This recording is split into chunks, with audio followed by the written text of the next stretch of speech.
Hi, I am Kaviraj from scoringtarget.com. In today's session, we are going to learn Coromandel Fishers Summary in Kannada for 8th standard students presented by ಕವಿರಾಜರಿಗೆ. ಆತ್ಮೀಯ ವಿದ್ಯಾರ್ಥಿಗಳೇ, ತಮ್ಮೆಲ್ಲರಿಗೂ ಇವತ್ತಿನ ತರಗತಿಗೆ ಸ್ವಾಗತ ಬಯಸ್ತಾ ಇವತ್ತಿನ ತರಗತಿಯಲ್ಲಿ ನಾವು 8ನೇ ತರಗತಿಯ ಮಕ್ಕಳಿಗಾಗಿ ಪೋಯಮ್ 6 ಕೋರಮಂಡಲ ಫಿಶರ್ಸ್ ಅಂತಕ್ಕಂಥ ಒಂದು ಕವನದ ಕನ್ನಡ ಸಾರಾಂಶವನ್ನು ಚಿತ್ರಗಳೊಂದಿಗೆ ಅದ್ಭುತವಾಗಿ ಕಲಿಯೋಣ. ಸೊ ಈಗಾಗಲೇ ಈ ಒಂದು ಪದ್ಯಕ್ಕೆ ಸಂಬಂಧಪಟ್ಟಂತೆ ಪ್ರಶ್ನೋತ್ತರಗಳ ವಿಡಿಯೋ ಕೂಡ ಮಾಡಿದ್ದೀನಿ. ಅವುಗಳನ್ನು ನೋಡಬೇಕಂದ್ರೆ ಅದರ ಲಿಂಕನ್ನು ಕಾಮೆಂಟ್ ಬಾಕ್ಸಲ್ಲಿ ಹಾಕಿರ್ತೀನಿ, ನೋಡ್ಬೋದು. ಜೊತೆಗೆ 8ನೇ ತರಗತಿಯ ಎಲ್ಲ ಪಾಠಗಳು, ಪದ್ಯಗಳು ಹಾಗೂ ಸಪ್ಲಿಮೆಂಟರಿ ರೀಡಿಂಗ್ಗೆ ಸಂಬಂಧಪಟ್ಟಂತೆ ಸಾಕಷ್ಟು ವಿಡಿಯೋ ಕೂಡ ಮಾಡಿದ್ದೀನಿ. ಅವುಗಳನ್ನೆಲ್ಲವನ್ನು ಕೂಡ ನೀವು ನೋಡ್ಬೋದು. ಅಂದರೆ ಅದರ ಲಿಂಕನ್ನು ಕೂಡ ಕಾಮೆಂಟ್ ಬಾಕ್ಸಲ್ಲಿ ಹಾಕಿರ್ತೀನಿ, ನೋಡಿ. ಸೊ ಈ ಕೋರಮಂಡಲ ಫಿಶರ್ಸ್ ಪೋಯಮ್ ಬಗ್ಗೆ ಈಗ ನಾವು ಕಲಿಯೋಣ. Coromandel Fisher's is a poem written by Sarojini Naidu. So Coromandel Fisher's ಅಂತಕ್ಕಂಥ ಒಂದು ಕವನವನ್ನು ಸರೋಜಿನಿ ನಾಯ್ಡು ಅವರು ಬರೆದಿದ್ದಾರೆ. ಇಲ್ಲಿ ನಾವು ಚಿತ್ರದಲ್ಲಿ ನೋಡ್ತಾ ಇದ್ವಿ, ಇವರು ಈ ಕವನದ ಕವಿತ್ರಿ ಅಂತ ಹೇಳ್ತೀವಿ. ಸೊ ಕೋರಮಂಡಲದ ಒಂದು ಮೀನುಗಾರರು ಅಂತ ಈ ಒಂದು ಕವನದ Kannada title. She was a great poetess, patriot, politician, orator and administrator. So Sarojini Naidu ಅವರು ಒಬ್ಬ ಕವಿತ್ರಿಯಾಗಿದ್ದರು. ಪೊಯೆಟೆಸ್ ಅಂದರೆ ಕವಿತ್ರಿ, ಪ್ಯಾಟ್ರಿಯಟ್ ಅಂದರೆ ದೇಶಭಕ್ತಿಯಾಗಿದ್ದರು. ಆಮೇಲೆ ಪಾಲಿಟಿಷಿಯನ್, ರಾಜಕಾರಣಿ ಕೂಡ ಆಗಿದ್ದರು. ಆರೇಟರ್ ಅಂದರೆ ಉತ್ತಮ ವಾಗ್ಮಿ ಅಂತ ಹೇಳ್ತೀವಿ, ಅಂದರೆ ಒಳ್ಳೆಯ ಸ್ಪೀಕರ್ ಆಗಿದ್ದರು ಅಂತ. ಆ್ಯಂಡ್ ಅಡ್ಮಿನಿಸ್ಟ್ರೇಟರ್, ಅಷ್ಟೇ ಅಲ್ಲದೆ ಆಡಳಿತಗಾರರು ಕೂಡ ಆಗಿದ್ದರು. In this poem Sarojini Naidu describes the life of the fishermen. ಈ ಕವನದಲ್ಲಿ ಸರೋಜಿನಿ ನಾಯ್ಡು ಅವರು ಈ ಮೀನುಗಾರರ ಜೀವನ ಹೇಗಿರುತ್ತೆ ಅನ್ನೋದ್ರ ಬಗ್ಗೆ ತುಂಬ ಒಂದು ವರ್ಣನಾತ್ಮಕವಾಗಿ ವಿವರವನ್ನು ಕೊಟ್ಟಿದ್ದಾರೆ. The leader of the fishermen is giving a call to his comrades to start their work early in the morning. ಇಲ್ಲಿ ಕಾಮ್ರೇಡ್ಸ್ ಅಂದರೆ ಸಂಗಡಿಗರು ಅಥವಾ ಒಡನಾಡಿಗಳು ಅಂತ ಹೇಳ್ತೀವಿ. ಸೊ ಇಲ್ಲಿ ಲೀಡರ್ ಇರ್ತಾನೆ, ಫಿಶರ್ಮೆನ್ ಇರ್ತಾರೆ. ಈ ಮೀನುಗಾರರ ಒಬ್ಬ ಮೀನುಗಾರರ ನಾಯಕ ಏನು ಮಾಡ್ತಾನೆ ಅಂದರೆ ತನ್ನ ನಾಡಿಗಳಿಗೆ ಅಂದರೆ ತನ್ನ ಜೊತೆ ಇರ್ತಕ್ಕಂಥ ಸಹ ಮೀನುಗಾರರಿಗೆ ಮುಂಜಾನೆ ಬೇಗ ಎದ್ದು ಮೀನು ಹಿಡ್ತಕ್ಕಂಥ ಕೆಲಸಕ್ಕೆ ಹೋಗ್ರಿ ಅಂತ ಕರೆಯನ್ನು ಕೊಡ್ತಾನೆ. ಸೊ ಯಾವ ಥರ ಕರೆಯನ್ನು ಕೊಡ್ತಾನೆ ಅನ್ನೋದೇ ಈ ಒಂದು ಕವನದ ಸಾರಾಂಶ. ಸೊ ಈಗ ನಾವು ನೋಡೋಣ ಮೊದಲನೇ ಸ್ಟಾಂಜಾ. ಸೊ ಕವನದ ಪ್ರತಿಯೊಂದು ಲೈನ್ ಮೊದಲು ನಾನು ಓದ್ತೀನಿ, ಆ ನಂತರ ಸ್ಟಾಂಜಾ ವೈಸ್ ಎಕ್ಸ್ಪ್ಲನೇಷನ್ ಮಾಡ್ತೀನಿ. ಸೊ ಈ ಕವನದ ಮೊದಲನೇ ಸ್ಟಾಂಜಾ ಏನಿದೆ, ಸೊ ಈ ಕವನದ ಮೊದಲನೇ ಒಂದು ಸ್ಟಾಂಜಾ ನೋಡೋಣ. Rise brothers rise, the wakening skies pray to the morning light. The wind lies asleep in the arms of the dawn like a children that has cried all night. Come, let out gather our nets from the shore and set our catamarans free to capture the leaping wealth of the tide, for we are the sons of the sea. So ಈ ಕವನದ ಮೊದಲನೇ ಒಂದು ಸ್ಟಾಂಜವನ್ನು ನೋಡ್ತಾ ಇದ್ವಿ. ಇಲ್ಲಿ ಬರ್ತಕ್ಕಂಥ word ಮೀನಿಂಗನ್ನು ನೋಡೋಣ. Rice brother rice ಅಂದ್ರೇನು ಎದ್ದೇಳಿ ಅಂತ. ವೇಕನಿಂಗ್ ಸ್ಕೈ ಅಂದರೆ ಎಚ್ಚರಗೊಳ್ತಕ್ಕಂಥ ಆಕಾಶ. ಪ್ರೇ ಅಂದರೆ ಪ್ರಾರ್ಥಿಸು. To the morning light, the wind ಅಂದರೆ ಗಾಳಿ. ಲೈಸ್ ಅಸ್ಲೀಪ್ ಅಂದರೆ ಮಲಗೋದು. In the arms of dawn ಅಂದರೆ ಸೂರ್ಯೋದಯ ಅಥವಾ ಅರುಣೋದಯದ ಒಂದು ತೋಳಲ್ಲಿ ಮಲಗಿದೆ. ಆರ್ಮ್ಸ್ ಅಂತ ತೋಳುಗಳು. Like a child that has cried all night. Cried ಅಂದರೆ ಅಳುವುದು, ಕಿರುಚೋದು. ಕಮ್ ಲೆಟ್ ಅಸ್ ಗ್ಯಾದರ್ ಅಂದರೆ ಕಲೆಕ್ಟ್ ಮಾಡೋದು, ಸಂಗ್ರಹ ಮಾಡೋದು. ಅವರ್ ನೆಟ್ಸ್ ಅಂದರೆ ಬಲೆಗಳು, ಅಂದರೆ ಮೀನು ಹಿಡ್ತಕ್ಕಂಥ ಬಲೆಗಳು. ಫ್ರಮ್ ದಿ ಶೋರ್ ಅಂದರೆ ಸಮುದ್ರದ ದಡ. And set our catamarans free. Catamarans ಅಂದರೆ ಹಡಗನ್ನು ಕಟ್ಟಿರ್ತಾರೆ, ಅದನ್ನು ಬಿಚ್ಚೋದು ಅಂತ ಅರ್ಥ. ಟು ಕ್ಯಾಪ್ಚರ್ ಅಂದರೆ ಹಿಡಿಯೋದು. ದ ಲೀಪಿಂಗ್ ವೆಲ್ತ್ ಅಂದರೆ ಸಂಪತ್ತು. ಆಫ್ ದಿ ಟೈಡ್ ಅಂದರೆ ಅಲೆಗಳು. For we are the sons of C. Sons ಅಂದರೆ ಮಕ್ಕಳು, ಸಿ ಅಂದರೆ ಸಮುದ್ರ. ಸೊ ಈ ಸ್ಟಾಂಜಾದನ್ನ ಎಲ್ಲ ಲೈನು ಮತ್ತು ವರ್ಡ್ ಮೀನಿಂಗ್ ನೋಡ್ಕೊಂಡಿವಿ. ಇದರಿಗೆ ಸಾರಾಂಶ ಏನಾಗುತ್ತೆ ಅಂತ ಈಗ ನೋಡೋಣ. Stanza 1 explanation. Leader of the fishermen asks his fellow fishermen to get up early in the morning and ask them to start their work. So ಈ ಕವನದ ಮೊದಲನೇ ಚರಣದಲ್ಲಿ ಈ ಒಂದು ನಾಯಕ ಅಂದರೆ ಈ ಮೀನುಗಾರ ಒಬ್ಬ ನಾಯಕ ಇರ್ತಾನೆ. ಅವನೇನು ಮಾಡ್ತಾನೆ, ತನ್ನ ಒಂದು ಒಡನಾಡಿಗಳಿಗೆ, ತನ್ನ ಜೊತೆ ಇರ್ತಕ್ಕಂಥ ಸಹ ಮೀನುಗಾರರಿಗೆ ಏನು ಹೇಳ್ತಾನೆ, ಮುಂಜಾನೆ ಆಗ್ತಾಯಿದೆ, ಬೇಗ ಎದ್ದು ಈ ಮೀನು ಹಿಡ್ತಕ್ಕಂಥ ಕಾರ್ಯಕ್ಕೆ ಸನ್ನದ್ಧರಾಗಿ ರೆಡಿ ಆಗಿ ಅಂತ ಕರೆ ಕೊಡ್ತಾ ಇದ್ದಾರೆ. The sky prays the sun for the morning light, he tells them there is no wind. So ಮತ್ತೆ ಆ ನಾಯಕ ಏನು ಹೇಳ್ತಾರಂದರೆ, ಆಕಾಶ ಏನು ಮಾಡ್ತಿದೆ, ಹಗಲಿನ ಬೆಳಕಿಗಾಗಿ, ಸೂರ್ಯನ ಬೆಳಕಿಗಾಗಿ ಕಾಯ್ತಾ ಇದೆ. He tells them there is no wind, ಅಂದರೆ ಈಗಿನ್ನೂ ಕತ್ತಲಿದೆ, ಈಗ ಆಕಾಶ ಏನು ಮಾಡ್ತಾ ಇದೆ, ಸೂರ್ಯೋದಯ ಆಗಲಿ ಬೆಳಕು ಬೀಳಿ ಅಂತ ಕಾಯ್ತಾ ಇದೆ, ಜೊತೆಗೆ ಅಲ್ಲಿ ಯಾವುದೇ ಗಾಳಿ ಕೂಡ ಇಲ್ಲ. ಸೊ ಇಂಥ ಒಂದು ನಿಷಿದ್ಧವಾದ ಒಂದು ವಾತಾವರಣದಲ್ಲಿ ಮೀನು ಹಿಡಿಯೋದು ತುಂಬ ಒಳ್ಳೆಯದು, ಮೀನು ಕೂಡ ಸಿಗುತ್ತೆ ಅಂತ ನಾಯಕ ಹೇಳ್ತಾ ಇದ್ದಾನೆ. The wind is asleep in the arms of the early morning, ಅಂದರೆ ಈ ಗಾಳಿ ಮುಂಜಾನೆಯ ಅಂದರೆ ಸೂರ್ಯೋದಯದ ಒಂದು ತೋಳಿನಲ್ಲಿ ಮಲ್ಕೊಂಡಿದೆ, ಅಂದರೆ ಗಾಳಿ ತುಂಬಾ ಸೈಲೆಂಟ್ ಆಗಿದೆ, ಗಾಳಿ ಬಿಡ್ತಾ ಇಲ್ಲ ಅಂತ ಅರ್ಥ. The poet compares the wind to the child who has cried all the night, ಅಂದರೆ ಇಡೀ ರಾತ್ರಿ ಮಗು ಅತ್ತು ಎಷ್ಟು ಸೈಲೆಂಟಾಗಿ ಮಲಗುತ್ತೋ ಟಯರ್ಡಾಗಿ, ಅದೇ ಥರ ಗಾಳಿ ಕೂಡ ಇವತ್ತು ಇಲ್ಲ, ಗಾಳಿ ತುಂಬ ನಿಶಬ್ದವಾಗಿದೆ, ಬೇಗ ಏಳಿ ಅಂತ ಎಬ್ಬಿಸ್ತಾ ಇದ್ದಾನೆ. He ask the fishermen to collect the nets from the shore, ಅಷ್ಟೇ ಅಲ್ಲದೆ ಅವ್ರಿಗೆ ಏನು ಹೇಳ್ತಾನೆ, ಬೇಗ ಎದ್ದು ಸಮುದ್ರದ ದಡದಲ್ಲಿರ್ತಕ್ಕಂಥ ಈ ಮೀನಿನ ಬಲೆಗಳನ್ನು ಕಲೆಕ್ಟ್ ಮಾಡ್ಕೊಂಡು ತೊಗೊಂಡು ಬರ್ರಿ ಅಂತ ಹೇಳ್ತಾನೆ. And free their boats to catch the fish, ಅಷ್ಟೇ ಅಲ್ಲದೆ ಸಮುದ್ರದ ದಡದಲ್ಲಿ ಕಟ್ಟಿದಂಥ ಹಡಗುಗಳನ್ನು ಬಿಚ್ಚಿ ಆ ಹಡಗಿನಲ್ಲಿ ಬಲಿಯನ್ನು ತೆಗೆದುಕೊಂಡು ಹೊರಡೋಣ ಅಂತ ಹೇಳ್ತಾ ಇದ್ದಾನೆ. ಫಿಶ್ ಈಸ್ ದೇರ್ ವೆಲ್ತ್, ಈ ಮೀನುಗಾರರಿಗೆ ಒಂದು ಸಂಪತ್ತು ಅಂದರೆ ಯಾವುದು, ಮೀನುನೇ ಅವರ ಪಾಲಿನ ಒಂದು ಸಂಪತ್ತು ಅಂತ ಹೇಳ್ಬೋದು. Fishermen are the sons of the sea, ಅಂದರೆ ಈ ಮೀನುಗಾರರು ಸಮುದ್ರದ ಮಕ್ಕಳು ಅಂತ, ಅಂದರೆ ಸಮುದ್ರ ಅವರ ತಾಯಿ ಅಂತ. ಯಾಕಂದರೆ ಈ ಸಮುದ್ರದ ದಡದಲ್ಲೇ ಈ ಮೀನುಗಾರರು ತಮ್ಮ ಜೀವನವನ್ನು ನಡೆಸ್ತಾ ಇರ್ತಾರೆ, ಈ ಸಮುದ್ರ ಅವರಿಗೆ ಆಹಾರ ಕೊಡ್ತಾ ಇರುತ್ತೆ, ಆಹಾರ ಅಂದರೆ ಯಾವುದು, ಮೀನು. ಸೊ ಅದಕ್ಕಾಗಿ ಈ ಮೀನುಗಾರರು ಈ ಸಮುದ್ರದ ಮಕ್ಕಳು ಅಂತ ನಾಯಕ ಹೇಳ್ತಾ ಇದ್ದಾನೆ. ಸೊ ಈಗ ನಾವು ಸೆಕೆಂಡ್ ಸ್ಟಾಂಜಾಕ್ಕೆ ಮೂವ್ ಆಗೋಣ. No longer delay, let us hasten away in the track of the sea gulls call. The sea is our mother, the cloud is our brother, the waves are our comrades all. What though we toss at the fall of the sun, where the hand of the sea god saves. He who holds the storm by the hair will hide in his breast our lives. So ಈಗ ನಾವು second ಸ್ಟಾಂಜಾನ ಓದ್ಕೊಂಡಿವಿ, ಇದು ಕವನದ ಸಾಲುಗಳು. ಇಲ್ಲಿ ಬರ್ತಕ್ಕಂಥ difficult words ಮೀನಿಂಗನ್ನು ನೋಡೋಣ.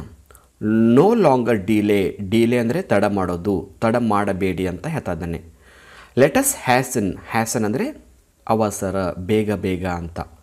ಅವೇ in the track ಅಂದರೆ ಮಾರ್ಗ ಅಥವಾ ದಾರಿ. Of the sea gulls call, sea gulls ಅಂದರೆ ಕಡಲ ಹಕ್ಕಿಗಳು, ಸಮುದ್ರದ ಹಕ್ಕಿಗಳು. ಕಾಲ್ ಅಂದರೆ ಕೂಗೋದು ಅಥವಾ ಕರೆಯೋದು. The sea is our mother, the cloud ಅಂದರೆ ಮೋಡಗಳು. ದ ವೇವ್ಸ್ ಅಂದರೆ ಅಲೆಗಳು. Are our comrades all, comrades ಅಂದರೆ ಒಡನಾಡಿಗಳು ಅಥವಾ ಸಂಗಡಿಗರು. What though we toss at the fall of the sun, where the hand of the sea god drives, sea god ಅಂದರೆ ಸಮುದ್ರದ ದೇವರು. He who holds the storm, hold ಅಂದರೆ ಹಿಡಿಯೋದು, ಸ್ಟೋರ್ಮ್ ಅಂದರೆ ಬಿರುಗಾಳಿ ಅಥವಾ ಭಯಂಕರವಾದ ಅಲೆಗಳು. ಬೈ ದಿ ಹೇರ್ ಅಂದರೆ ಕೂದಲು. ವಿಲ್ ಹೈಡ್ ಅಂದರೆ ಬಚ್ಚಿಡೋದು. ಇನ್ ಹಿಸ್ ಬ್ರೀಸ್ಟ್ ಅಂದರೆ ಎದೆ ಭಾಗ. ಅವರ್ ಲೈವ್ಸ್ ಅಂದರೆ ನಮ್ಮ ಜೀವ ಅಂತ ಅರ್ಥ ಕೊಡುತ್ತೆ.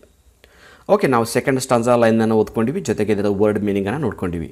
ಸೊ ಇದ್ರದ್ದು ಒಂದು ಸಾರಾಂಶವನ್ನು ಈಗ ನೋಡೋಣ. Stanza 2 explanation. The captain warns them not daily, let them go hastily in the track of the sea bird. So ಈ ನಾಯಕ ಏನು ಮಾಡ್ತಿದ್ದಾನೆಂದರೆ ಆ ಮೀನುಗಾರನ ಎಬ್ಬಿಸ್ತಾನೆ, ಲೇಟ್ ಮಾಡಬೇಡಿ, ಬೇಗ ಹೊರಡಿ, ಈ ಸಮುದ್ರದ ಹಕ್ಕಿಗಳು ಯಾವ ದಾರಿಯಲ್ಲಿ ಹೋಗ್ತಾ ಇವೆನೋ ಅದ್ರ ಹಿಂದೆ ಫಾಲೋ ಮಾಡಿ ಅಂತ. ಯಾಕಂದರೆ ಸಮುದ್ರ ಹಕ್ಕಿಗಳು ಕೂಡ ಸಮುದ್ರದ ಮೀನುಗಳನ್ನು ಕ್ಯಾಚ್ ಮಾಡೋಕ್ಕೆ ಬಂದಿರುತ್ತೆ.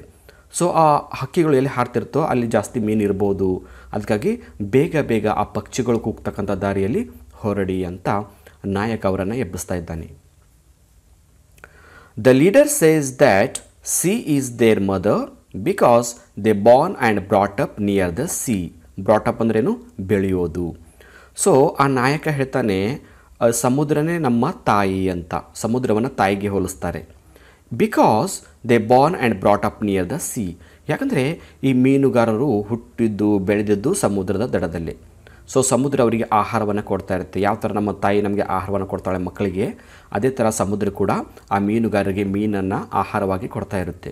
ಅದಕ್ಕಾಗಿ ಅದು ನಮ್ಮ ತಾಯಿ ಇದೆ, ಸೊ ಬೇಗ ಹೊರಡಿ ಅಂತ ನಾಯಕ ಈ ಸಮುದ್ರವನ್ನು ತನ್ನ ಮಕ್ಕಳಿಗೆ ಹೋಲಿಸ್ತಾನೆ, ತನ್ನ ತಾಯಿಗೆ ಹೋಲಿಸ್ತಾನೆ. ಇನ್ನು ಸೆಕೆಂಡ್ ಸ್ಟಾನ್ಸಾ ಟು ಎಕ್ಸ್ಪ್ಲನೇಷನ್ ಇನ್ನೂ ಇದೆ. Cloud is our brother because it helps them to work without a trouble of rain and waves. ಇನ್ನು ಇಲ್ಲಿ ನಾಯಕ ಏನು ಮಾಡ್ತಿದ್ದಾರೆ, ಕ್ಲೌಡ್ ಈಸ್ ಅವರ್ ಬ್ರದರ್ ಅಂತ ಹೇಳ್ತಾ ಇದ್ದಾರೆ. ಅಂದರೆ ಮೋಡಗಳು ನಮ್ಮ ಸಹೋದರರ ಥರ, ನಮ್ಮ ಅಣ್ಣ ತಮ್ಮಂದಿರ ಥರ. ಯಾಕಂದರೆ ಅವು ನಮ್ಮನ್ನು ಮಳೆಯಿಂದ ಮತ್ತು ಅಲೆಗಳಿಂದ ರಕ್ಷಣೆ ಮಾಡ್ತಾ ಇರುತ್ತೆ. ಹೀಗಾಗಿ ಈ ಅಲೆಗಳನ್ನು ಅಣ್ಣ ತಮ್ಮಂದಿರಿಗೆ, ಸಹೋದರರಿಗೆ ಹೋಲಿಸಿದ್ದಾರೆ. Waves are their friends because they help them to make smooth journey in the sea. ಇನ್ನು ಅಲೆಗಳನ್ನು ಗೆಳೆಯರಿಗೆ ಹೋಲಿಸಿದ್ದಾರೆ. ನೋಡಿ, ಸಮುದ್ರವನ್ನು ತಾಯಿಗೆ ಹೋಲಿಸಿದ್ರು, ಮೋಡಗಳನ್ನು ಬ್ರದರ್ಸ್ಗೆ ಹೋಲಿಸಿದ್ರು, ಮತ್ತು ಅಲೆಗಳನ್ನು ಗೆಳೆಯರಿಗೆ ಹೋಲಿಸ್ತಾರೆ. ಯಾಕಂದರೆ they help them to make smooth journey in the sea. ಸಮುದ್ರದಲ್ಲಿ ಎಷ್ಟೇ ಭಯಂಕರವಾದ ಅಲೆಗಳು ಬಂದರೂ ಕೂಡ ನಾವು ಸರಾಗವಾಗಿ ಅಲ್ಲಿ ಒಂದು ಸಮುದ್ರಯಾನ ಮಾಡ್ತಾ ಹೋಗಬೇಕಾದ್ರೆ ಅಲೆಗಳು ನಾವಿಕರಿಗೆ ತುಂಬ ಸಹಾಯ ಮಾಡುತ್ತೆ. ಅದಕ್ಕಾಗಿ ಸಹಾಯ ಮಾಡ್ತಕ್ಕಂಥ ಅಲೆಗಳನ್ನೇ ಅವರು ಗೆಳೆಯರಿಗೆ ಹೋಲಿಸಿದ್ರು. The sea god protects them. He protects the lives of the fishermen by the storms. ಇಲ್ಲಿ ಸಿ ಗಾಡ್ ಅಂದರೆ ಸಮುದ್ರದ ದೇವ. ಇಲ್ಲಿ ನಾವು ಫೋಟೋದಲ್ಲಿ ನೋಡ್ತಾ ಇದ್ವಿ, ಇವರು ಸಮುದ್ರದ ದೇವ, ಸಮುದ್ರದಲ್ಲಿರ್ತಕ್ಕಂಥ ದೇವರು. ಪ್ರೊಟೆಕ್ಟ್ ಮಾಡ್ತಾರೆ, ರಕ್ಷಣೆ ಮಾಡ್ತಾರೆ. ಅಂದರೆ ಈ ಸಮುದ್ರದಲ್ಲಿ ಒಂದು ವೇಳೆ ನಾವು ಏನಾದರೂ ಆತಂಕ ಬಂದಾಗ ಅಥವಾ ಭಯಂಕರವಾದ ಬಿರುಗಾಳಿ ಅಲೆಗಳು ಎದ್ದಾಗ ಏನಾದರೂ ನಮಗೆ ತೊಂದರೆ ಆದರೆ ಸಮುದ್ರದ ದೇವ ಇರ್ತಾನೆ, ಅವನು ನಮ್ಮನ್ನು ಕಾಪಾಡ್ತಾನೆ ಅಂತ ಇಲ್ಲಿ ಸರೋಜಿನಿ ನಾಯ್ಡು ಅವರು ವರ್ಣನೆ ಮಾಡಿದ್ದಾರೆ. ಈಗ ಸ್ಟಾನ್ಸಾ 3 ಕಲಿಯೋಣ. Okay. Sweet is the shade of the coconut glade and the scent of the mango grove and sweet are the sands at the full o the moon with the sound of the voices we love but sweeter o brothers the kiss of the spray and the dance of the wild foam's glee. Row brothers row to the edge of the wedge where the low sky meets with the sea. Okay, ಈಗ ನಾವು word meaning ನೋಡೋಣ. ಈಗ sweet ಅಂದರೆ ಸಿಹಿಯಾಗಿರೋದು ಅಂತ, shade ಅಂದರೆ ನೆರಳು, ಗಿಡದ ನೆರಳು. ಕೋಕೋನಟ್ ಗ್ಲೇಡ್ ಅಂದರೆ ಗುರು ಅಂತ ಹೇಳ್ತೀವಿ. ಅಂದರೆ ಇಲ್ಲಿ ತೆಂಗಿನ ತೋಟದ ಮಧ್ಯದ ಭಾಗ ಅಂತ ಹೇಳ್ತೀವಿ, ತೆಂಗಿನ ತೋಟ. ಆ್ಯಂಡ್ ದ ಸೇಂಟ್ ಅಂದರೆ ಪರಿಮಳ, ಆಫ್ ದಿ ಮ್ಯಾಂಗೋ ಗ್ರೋ ಅಂದರೆ ಮಾವಿನ ತೋಟ ಅಂತ. And sweet are the sands ಅಂದರೆ ಉಸುಕು, ಮರಳು. At the full o the moon ಅಂದರೆ ಬೆಳದಿಂಗಳು ಅಂತ ಅರ್ಥ ಕೊಡುತ್ತೆ, ಬೆಳದಿಂಗಳು. With the sound of the voices we love but sweeter o brothers the kiss of the spray ಅಂದರೆ ನೀರಿನ ತುಂತುರು ಹನಿಗಳು. And the dance of the wild foam's glee ಅಂದರೆ ಕಾಡಿನ ಮರಗಳು ಅಂತ ಅರ್ಥ ಕೊಡುತ್ತೆ. Row brothers row to the edge of the verge. Edge ಅಂದರೆ ದಡ, ವೆರ್ಜ್ ಅಂದರೆ ದಿಗಂತ, ದಿಕ್ಕಿನ ಅಂತ್ಯ. Where the low sky mates with the sea. Okay, ಈ ಕವನದ ಈಗ ಥರ್ಡ್ ಸ್ಟಾನ್ಸದ ನಾವು ಲೈನನ್ನು ಓದ್ಕೊಂಡಿವಿ, ವರ್ಡ್ ಮೀನಿಂಗನ್ನು ನೋಡ್ಕೊಂಡಿವಿ. ಈಗ ಇದರ ಸಾರಾಂಶವನ್ನು ಕಲಿಯೋಣ. Stanza 3 explanation. The shade of the coconut tree is sweet and the fragrance of the mango trees is also sweet. So ಈ ಕವನದಲ್ಲಿ ಸರೋಜಿನಿ ನಾಯ್ಡು ಅವರು ನಿಸರ್ಗದ ಕೆಲವು ಸೌಂದರ್ಯಗಳನ್ನ ಸಿಹಿಯಾಗಿವೆ, ತುಂಬ ಸ್ವೀಟ್ ಆಗಿವೆ ಅಂತ ವರ್ಣನೆ ಮಾಡ್ತಾರೆ.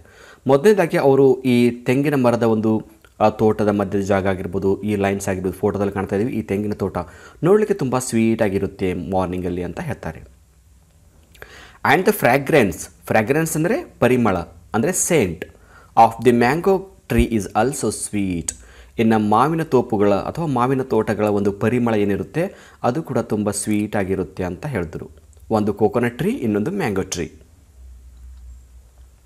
The sand on the seashore is very sweet in the light of the full moon. ಅಂದರೆ ಬೆಳದಿಂಗಳ ಒಂದು ರಾತ್ರಿಯಲ್ಲಿ ಆ ಬೆಳದಿಂಗಳು ಸಮುದ್ರದ ದಡದಲ್ಲಿರ್ತಕ್ಕಂಥ ಉಸುಕಿನ ಮೇಲೆ ಮರಳಿನ ಮೇಲೆ ಬೆಳಕು ಬಿದ್ದಾಗ ಎಷ್ಟು ಅದ್ಭುತವಾಗಿ ಕಾಣುತ್ತೆ ನೋಡ್ಬೋದು ಈ ಚಿತ್ರದಲ್ಲಿ. ಅಂದರೆ ಮರಳಿನ ಮೇಲೆ ಬೆಳದಿಂಗಳ ಬೆಳಕು ಬಿದ್ದಾಗ ತುಂಬ ಸ್ವೀಟ್ ಆಗಿರುತ್ತೆ. They here voices of their beloved. ಅಷ್ಟೇ ಅಲ್ಲದೆ ಆ ಸಮಯದಲ್ಲಿ ತಮ್ಮ ಪ್ರೀತಿ ಪಾತ್ರರ ಧ್ವನಿ ಕೂಡ ಕೇಳಿಬರುತ್ತೆ. ಇದು ಕೂಡ ತುಂಬ ಸ್ವೀಟ್ ಅಂತ ಇಲ್ಲಿ ಕವಿತ್ರಿಯವರು ಹೇಳ್ತಾರೆ. More than the sprinkling water of the sea and the wild foams are the sweetest. ಈ ಎಲ್ಲ ಸ್ವೀಟಿಗಿಂತಲೂ ಅತಿ ಹೆಚ್ಚಿನ ಒಂದು ಸ್ವೀಟ್ ಯಾವುದಂದರೆ ಈ ಥರ ಅಲೆಗಳು ಎದ್ದಾಗ ಆ ಅಲೆಗಳ ನೀರು ಮೈಗೆ ಚಿಮ್ಮುತ್ತಲ್ಲ, ಈ ತುಂತುರು ಹನಿಗಳು ಮೈಗೆ ಚಿಮ್ಮಿದಾಗ ಆಗ್ತಕ್ಕಂಥ ಸಂತೋಷ ಆಗಿರ್ಬೋದು, ಅಥವಾ ಈ ಕಾಡಿನ ಮರಗಳ ಒಂದು ಒಂದು ಧ್ವನಿ ಆಗಿರ್ಬೋದು, ಈ ಮೊರೆತಾಗಿರ್ಬೋದು, ಇವೆಲ್ಲ ತುಂಬ ಎಲ್ಲಕ್ಕಿಂತಲೂ ಸ್ವೀಟ್ ಅಂತ ಹೇಳಿದ್ರು. ನೋಡಿ, ಕೋಕೋನಟ್ ಟ್ರೀಗಿಂತಲೂ ಸ್ವೀಟು, ಮ್ಯಾಂಗೋ ಟ್ರೀಗಿಂತಲೂ ಸ್ವೀಟು, ಆಮೇಲೆ ಬೆಳದಿಂಗಳು ಬಿದ್ದಂಥ ಮರಳಕ್ಕಿಂತಲೂ ಸ್ವೀಟು, ನಮ್ಮ ಪ್ರೀತಿ ಪಾತ್ರರ ಧ್ವನಿಗಿಂತಲೂ ಸ್ವೀಟ್ ಅಂತ ಎರಡನ್ನು ಹೇಳಿದ್ರು. ಒಂದು ಈ ಥರ ಅಲೆಗಳ ನೀರನ್ನು ಮೈಗೆ ತಾಕೋದು, ಇನ್ನೊಂದು ಕಾಡಿನ ಮರಗಳ ಒಂದು ಸದ್ದು. ಇವು ತುಂಬಾ ಸ್ವೀಟ್ ಆಗಿರುತ್ತೆ ಅಂತ ಇಲ್ಲಿ ಸರೋಜಿನಿ ನಾಯ್ಡು ಅವರು ವರ್ಣನೆಯನ್ನು ಮಾಡ್ತಾ ಇದ್ದಾರೆ. The leader request his fellow fishermen to row to the place where the sky and the sea appears to meet. So ಈ ಪದ್ಯದ ಕೊನೆಯ ಸಾಲಲ್ಲಿ ನಾಯಕ ತನ್ನ ಮೀನುಗಾರರಿಗೆ ಹೇಳ್ತಾನೆ, ಬೇಗ ಬೇಗ ಏಳಿ, ಟೈಮ್ ಆಗ್ತಾ ಇದೆ, ಮೀನನ್ನು ಹಿಡಿಯೋಕ್ಕೆ ಹೋಗೋಣ, ನಾವು ಎಲ್ಲಿ ಹೋಗ್ಬೇಕು, ಎಲ್ಲರೂ ಸಾಲು ಸಾಲಾಗಿ ಹೋಗೋಣ, ಎಲ್ಲರೂ ಒಬ್ಬರಂತ ಒಬ್ಬರು ಹಿಂದ್ಗಡೆ ಸಾಲನ್ನು ಮಾಡಿ ಆ ಮೀನುಗಾರಿಕೆಗೆ ಮಾಡ್ಕೊ ಹೋಗೋಣ. Where the sky and the sea, ಆಕಾಶ ಮತ್ತು ಈ ಸಮುದ್ರ ಕಲಿತಕ್ಕಂಥ ಪ್ಲೇಸ್, ಅಂದರೆ ಇದೇನು ಬಾರ್ಡರ್ ಇರುತ್ತಲ್ಲ, ಮೇಲ್ಗಡೆ ಆಕಾಶ ಕೆಳಗಡೆ ಸಮುದ್ರ, ಈ ಎರಡೂ ಕಲಿತಕ್ಕಂಥ ಸ್ಥಳದಲ್ಲಿ ನಡೀರಿ ಹೋಗೋಣ. ಅಲ್ಲಿ ಹೋಗಿ ನಾವು ಮೀನುಗಾರಿಕೆ ಮಾಡಿ ನಮ್ಮ ಸಂಪತ್ತನ್ನು, ಸಮುದ್ರ ಕೊಡ್ತಕ್ಕಂಥ ಸಂಪತ್ತನ್ನು ಕಲೆಕ್ಟ್ ಮಾಡಿ ನಮ್ಮ ಜೀವನವನ್ನು ನಡೆಸೋಣ ಅಂತ ಇಲ್ಲಿ ಲೀಡರ್ ಕರೀತಾನೆ.